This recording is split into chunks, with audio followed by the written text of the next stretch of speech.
Welcome to kids 360. இப்போ நம்ம south zone open roller skating சாம்பியன்ஷிப்க்கு தான் நம்ம வந்திருக்கோம். இதோட சீஃப் கெஸ்ட் வந்து P Rajavelu, deputy speaker of Puducherry. இங்கே பார்த்தீங்களா, இந்த மீட் ஆர்கனைஸ் பண்ணது வந்து பிரிட்ஜஸ் லேர்னிங் வித்யாலயா. இங்கே பார்த்தீங்களா எவ்வளோ பேர் இருக்காங்கன்ட்டு. நாங்கள் வந்து எங்களோட ஏஜ் குரூப் வர வரைக்கும் கேம்ஸ்லாம் விளையாடிட்டு இருந்தோம் டைம் பாஸ்க்காக.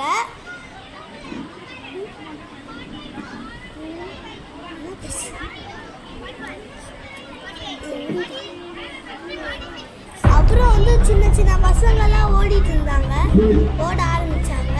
இங்கே பாருங்க, எங்கள் கிளப்லேருந்து ஒரு பையன் இதில் ஓடுறான். அந்த பையன் தான் ஃபஸ்ட்டு. நீங்களே பாருங்க.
செகண்ட் வந்துட்டேன்.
போகிற டைம் வந்தாச்சு.